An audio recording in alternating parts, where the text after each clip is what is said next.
नमस्कार विद्यार्थी मित्रांनो, मी शासकीय अध्यापक महाविद्यालय अकोला B.Ed प्रथम वर्ष प्रशिक्षणार्थी आहे. तर माझं नाव शुभम श्रीकृष्ण सरकटे आहे. तर आज मी तुम्हाला भूगोलाविषयी शिकवणार आहे. भूगोल विषयामधला जो जो भूमी उपयोजन आहे, ते जे प्रकरण आहे त्याच्यामधलं जे मिळतं पत्रक आहे, तो जो आपण आज अभ्यासणार आहोत. तर चला आपल्या पाठाला आपण सुरुवात करूया.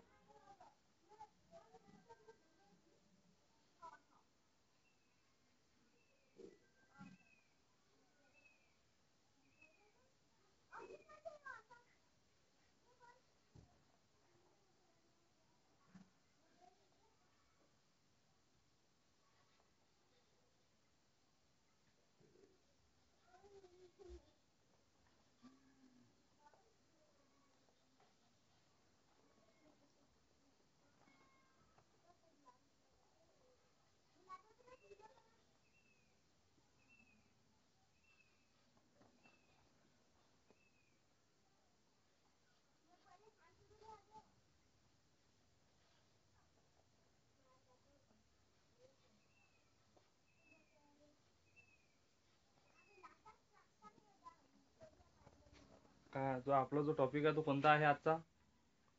मिळतं पत्रिका.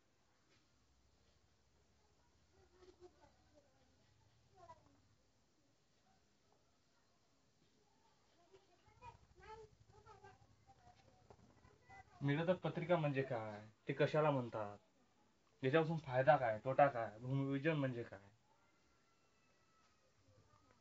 तर चला आपण मागच्या आजचा जो प्रकरण आहे ते समाप्त होणार आहे. तर आपण थोडीशी मागच्या या पाठाची प्रस्तावनेपासून थोडी उजळणी करून घेऊया. तुमच्या म्हणजे तुमच्या लक्षात आले असेल की घरात प्रत्येक वस्तू कुठे ठेवायची व ठरलेली असते. हे जर ठरून आले नाही तर घर व्यवस्थित वाटते, तर वावरताना अडचणी येतील. या व्यवस्थित जागा बदलली तरी काही दिवस आपला गोंधळ उडतो. आपल्या घरातील उपलब्ध असलेली भूमी, जागा व विषय विविध व्यवस्थापनाची आपण वापरतो. जसं की भूमी उपयोजन मध्ये जे प्रदेशातील भूमी वापर होय. भूमिपूजन म्हणजे भौगोलिक घटक व मानवी यांचे ते आंतरक्रियेतून निर्माण होतो. जमीनच्या वापरात कलाकारांना बदल होत असतो. जशी मानवाची गरजेची वाढ झाली तसं मानवाकडून भूमीची उपयोग वेगवेगळ्या कारखान्यासाठी वाढत गेली. बघा, त्याच्यातला एक जमीन पाला भूमी उपयोजनाचे प्रकार.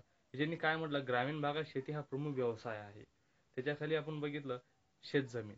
शेतजमीन आपण काय बघितलं, शेतजमीनमध्ये प्रत्यक्ष शेतीखाली असलेली क्षेत्र व क्षेत्र शक्यतो व्यक्ती मालकीची असते.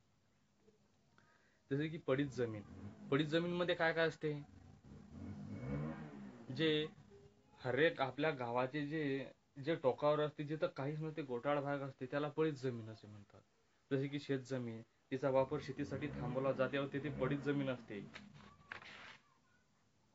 वनजमीन. वनजमीनमध्ये सीमांकन असलेले वनक्षेत्र ग्रामीण भूमी उपयोजनाचा एक प्रकार आहे. वनजमीन काय आहे बघा, सीमांकित असलेले वनक्षेत्र ग्रामीण भूमी उपयोजनाचा एक प्रकार आहे. त्याच्यामध्ये काय काय आहे, वनक्षेत्र लाकूड, डिंक, गवत हे प्रकार असतात त्याच्यामध्ये. जसे की झुपडी, वनस्पती, वेली, गवत इत्यादी असतात.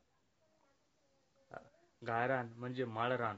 यामध्ये काय काय असते, म्हणजे याच्यामध्ये काय जे स्पष्टीकरण होते हे पण बघितलेलं आहे. जसे की पंचायतीची मालकी जमीन व शासनाच्या मालकीची जमीन जी चाराऊ जमीन म्हणून वापरण्यात येतात. जसे की नांगरी भूमी उपयोजन. 20व्या शतकात नांगरी वस्तीमध्ये वाढ झाली. नांगरी भागात विविध कामासाठी भूमीचा वापर केला जातो. पर्यायाने जमिनीची जास्तीत जास्त वापर करणे गरजेचे असते. व्यावसायिक क्षेत्र पण तसंच. शहराच्या काही भाग केवळ व्यवसायांसाठी वापरला जातो, म्हणून भागात दुकाने, बँका, कार्यालय यांचा समावेश प्रामुख्याने होतो. केंद्रीय व्यवहार विभाग ही कल्पना यातून निर्माण झाली. उदाहरण मुंबईमधील फोर्ट किंवा बेकेसी, बांद्रे, कुर्ला कॉम्प्लेक्स असे असतात. निवासी क्षेत्र पण तसंच. जसं की यामध्ये जमिनीचा वापर लोकांच्या राहण्यासाठी केला जातो. निवासी क्षेत्र त्याच्यामध्ये घरे, उदाहरण इमारती याचा समावेश होत असतो. लोकांसाठी वस्ती असलेल्या प्रकारच्या भूमियोजनाचा वापर नगराचा जास्त असतो. भूमिपूजन नगराचा वापर थोडासा जास्त असतो. वाहतूक सुविधांचे क्षेत्र पण बघितलं आपण, जसं की शहरातील अनेक माल किंवा नेण्यासाठी वाहतूक व्यवस्था महत्वाची असते. तशी व्यवस्था करण्याचे घटकांचे विविध प्रकार शहरात निर्माण झालेले असतात, जसं की बस सेवा, लोहमार्ग, मेट्रो, हा प्रवासी मोटारी, त्याशिवाय खाजगी वाहनाची संख्या पण ही जास्त असते. जसे की शहरी रस्ते, लोहमार्ग, स्टेशन, पेट्रोल पंप, वाहनतळ दुरुस्ती केंद्र व्यवस्था आवश्यक असते. जसं की सार्वजनिक सेवा ही क्षेत्र पण बघितलं आपण, जसं की लोकसंख्येच्या विविध गरजांसाठी काही व्यवस्था स्थानिक स्वराज्य स्थान राज्य शासन किंवा केंद्र शासन करते या सुविधांसाठी वापरण्यात आलेले क्षेत्र गटात देतात. उदाहरण त्याच्यामध्ये काय काय येतो, सार्वजनिक क्षेत्रामध्ये रुग्णालय, टपाल कार्यालय, पोलीस स्टेशन, पोलीस ग्राउंड, शाळा, महाविद्यालय, विद्यापीठ इत्यादी व क्षेत्र भूमी उपयोजनाचे महत्वाचे असते. जसं की मनोरंजनाची ठिकाणी शहरातील लोकांच्या मनोरंजनासाठी काही भाग विशेषित राखून ठेवला जातो. जसा की भागाच्या वर प्रामुख्याने योजना भागीदार जलतरण तलाव, नाट्यगृह इत्यादी बाबतचा हे इत्यादीसाठी केला जातो. जसं की मिश्र भूमिपूजन मध्ये आपण जे बघितलं त्यामध्ये काही वेळेत वरील प्रकारे एकत्रीकरणाचा काही भागात आढळतात. तर त्याच्यामध्ये लाल, निळवा म्हणजे दवाखान्याचा विसलेले रंग वापरतात. नकाशावर कशी क्षेत्र दवाखान्यात रंग वापरतात, जसं की लाल निवासी, निळा व्यावसायिक, पिवळा कुर्शी, हिरवा वनक्षेत्र, जसे की वेगवेगळ्या प्रकारची वेगवेगळी नावं दिलेली आहेत. जसं की संक्रमण प्रदेशमध्ये जे उपनगरे आहेत त्यांचा आपण थोडासा भाग बघितला. नगरी वसाहतीच्या सीमा क्षेत्राचे बाहेर ज्या ठिकाणी ग्रामीण वस्ती सुरू होतात त्या दरम्यान प्रदेश संक्रमण प्रदेश म्हणून आढळला जातो. जसं की नियोजित शहरामध्ये बी औद्योगिक क्रांतीमुळे जगभरात मोठ्या प्रमाणात नागरीकरण सुरू झाले. या नागरीकरण सुनियोजित संकल्पनेची शहरे नागरिक पद्धतीचं वाढली गेली. आणि तुम्हाला हे पण जपान मधील भूमिपूजन किती टक्के कसं काय आहे हे तुम्हाला थोडं दिलतं. त्यामुळे थोडीशी आकृती आहे तुमची 37 पेज नंबरवर आहे, थोडीशी बघून घ्या तुमच्या याच्यामध्ये कोणत्या देशात वनाखाली क्षेत्राची टक्केवारी आहे बा जास्त आहे, खुर्शी खालील जमिनीची टक्केवारी कोणत्या देशात जास्त आहे, कशी आहे, काय आहे. वरील दोन प्रश्नांचे संदर्भ विचार करताना भारत जपान कृतीची रचना हवामान त्यांच्याशी भूमिपूजनाची सांगड कशी घालतात. भूमिपूजन क्षेत्रात विकासाचा संबंध शोधा. जपानमध्ये कोणती भूमिपूजन आढळते, असे थोडेसे प्रश्न पडले पाहिजे आणि त्याचे निराकरण बी करता आलं पाहिजे. जसं की तुमच्या लक्षात आले असेल की विविध देशामध्ये भूमिपूजन प्रमाणे वेगवेगळे असते. उपलब्ध देशातील लोकसंख्या, तिची गुणवत्ता, आवश्यकता त्यानुसार भूमिपूजनाच्या प्रकारात फरक पडतो. जसं की मालकी हक्क व मालकी आपण परत दिवसच्या तासिकेला आपण बघितलं होतं. मालकी हक्क म्हणजे काय, जमिनीची मालकी, त्याची मालकी हक्क म्हणजे काय.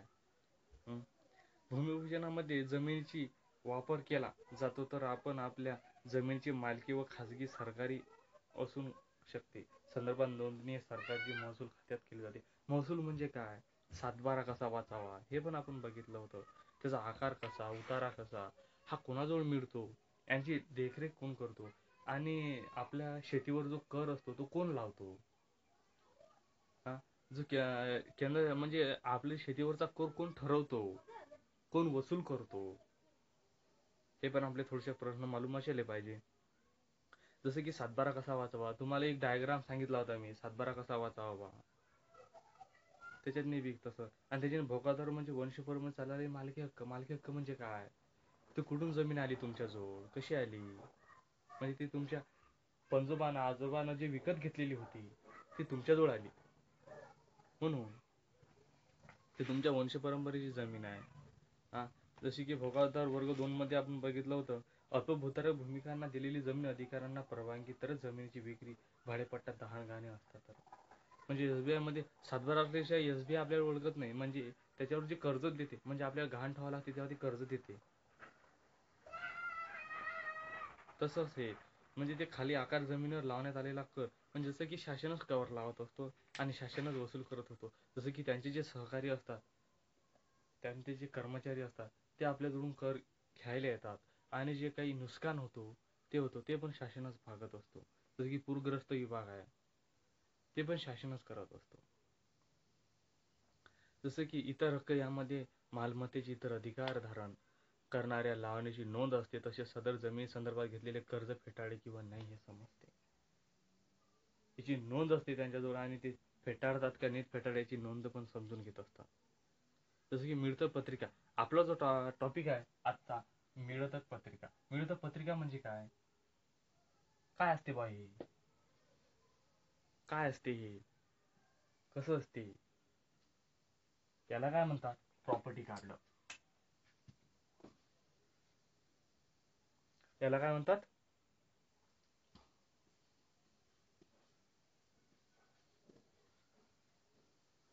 Property card. मिळकत पत्रिका म्हणजे प्रॉपर्टी कार्ड. प्रॉपर्टी कार्ड म्हणजे काय, बिगर शेत जमीन असलेल्या मालमत्तेची नोंद मिळकत पत्रिकेत केली जाते. काय करतात, बिगर शेत जमीन असलेल्या मालमत्तेची नोंद मिळकत पत्रिकेत केली जाते. मिळकत पत्रिकेत केली जाते. प्रॉपर्टी कार्ड मध्ये जो असते, बिगर शेत जमीन असलेल्या मालमत्तेची नोंद मिळकत पत्रिकेत केली जाते. जसे की याला म्हणतात प्रॉपर्टी कार्ड. आणि मालकी हक्क व क्षेत्रफळ दर्शविणारा जास्त नगर भूमापन विभागामार्फत मिळतो. मालकी हक्क व क्षेत्रफळ दर्शविणारा जास्त नगर भूमापन विभागात मिळतो. या खालील माहिती सिटी सर्वे क्रमांक, अंतिम प्लॅट क्रमांक, कराची रक्कम, मिळकतपत्रिकेचे क्षेत्रफळ, वाटेंची हक्क इत्यादी.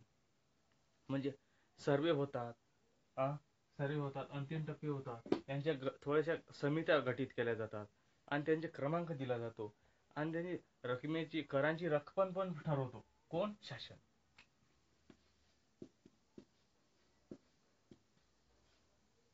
शासन. आणि कर पण यांचेच कर्मचारी म्हणजे हे जे असतात त्यांचे जे सहकारी असतात कर्मचारी ते जे घेतात. आणि जसं की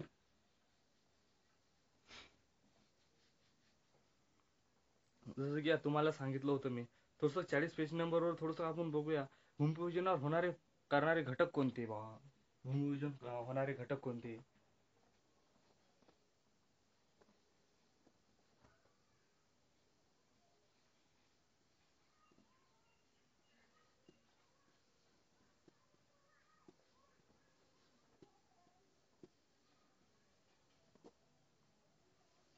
कोणते आहेत घटक,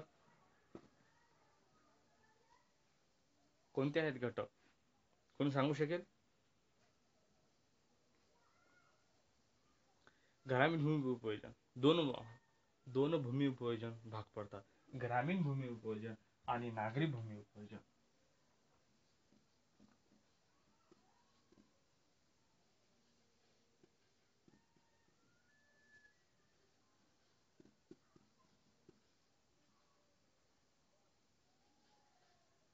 नागरी, ग्रामीण आणि नागरी.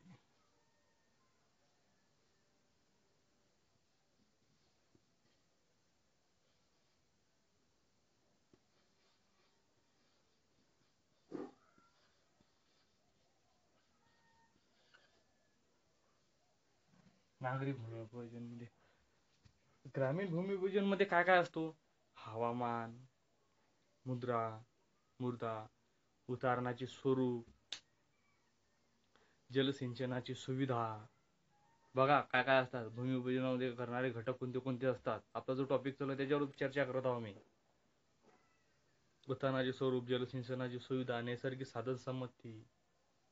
नैसर्गिक साधन संपत्ती म्हणजे काय, सरकारी धोरण काय आहे बा, जलसिंचनाची सुविधा कशा आहेत, हे थोडेसे प्रश्न पडायला पाहिजे.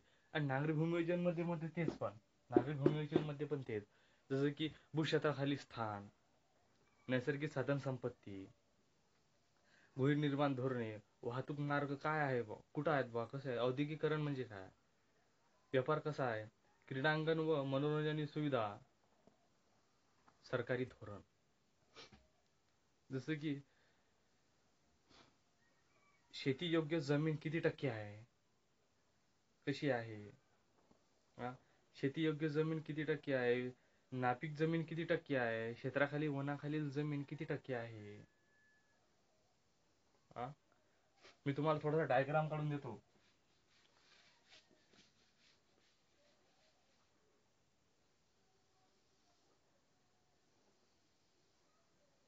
हा जो डायग्राम आहे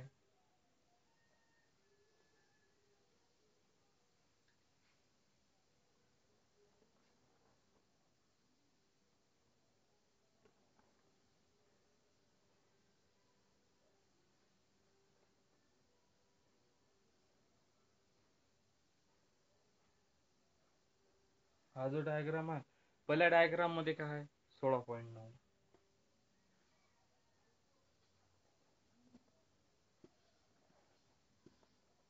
हे काय आहे वन खालील क्षेत्र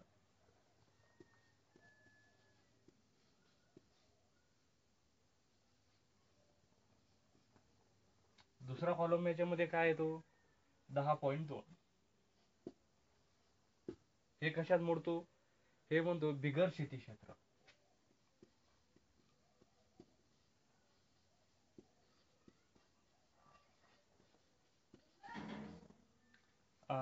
आणि 7.9 किती टक्क्याचे येतो कशात मोडतो हे म्हणतो चिराव व गावातील योग्य फळे म्हणजे जो गावाबाहेरचा जो असतो म्हणजे चराव चराव व लागवडी परिक्षेत्र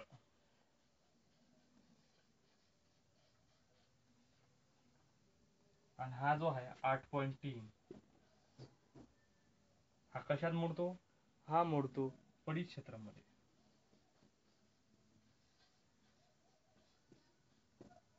परिक्षेत्र आणि हे जे आहे 56.8 टक्के हे लागवडी खालील क्षेत्र लागवड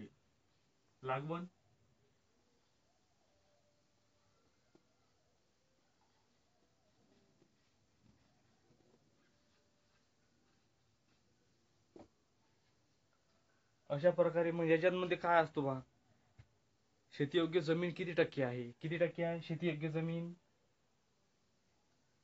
हा शेतीयोग्य जमीन किती टक्के आहे नापिकी जमीन किती टक्के आहे या डायग्राम मध्ये दिलेला आहे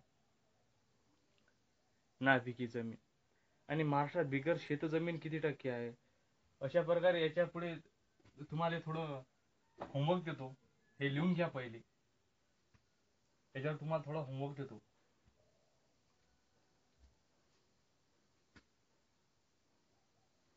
घेतला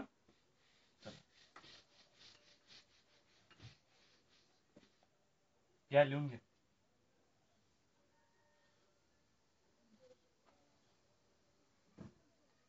काय शेतीयोग्य जमीन किती टक्के आहे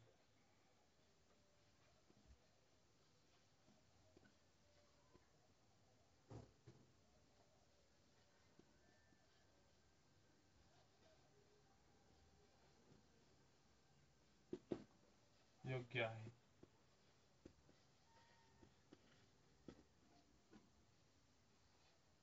नंबर 2 नापकी जमीन किती टक्के आहे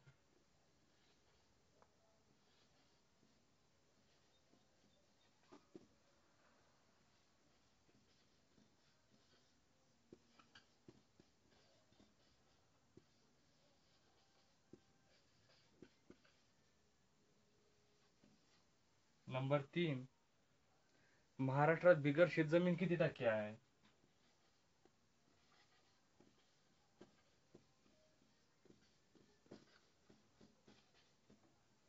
महाराष्ट्रातील बिगर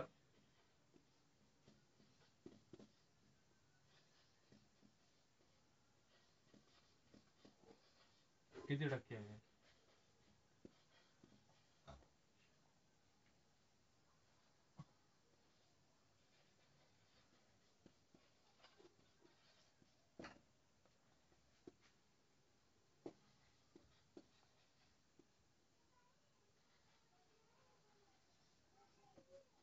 होमवर्क अच्छा अशा प्रकारे मिळकत पैतरी प्रॉपर्टी कार्ड अशा प्रकारे हा आजचा लेसन आज इथं समाप्त होत आहे आणि आपण पुढच्या लेसनाला उद्या सुरुवात करूया त्यापुढे आजचा लेसन होमवर्क लिहून घ्या घेतला ना अशा प्रकारे भूमिपूजन आणि त्यातला घटक जो मिळकत पत्रिका आहे म्हणजे प्रॉपर्टी कार्ड हा बघितलेला आहे. धन्यवाद.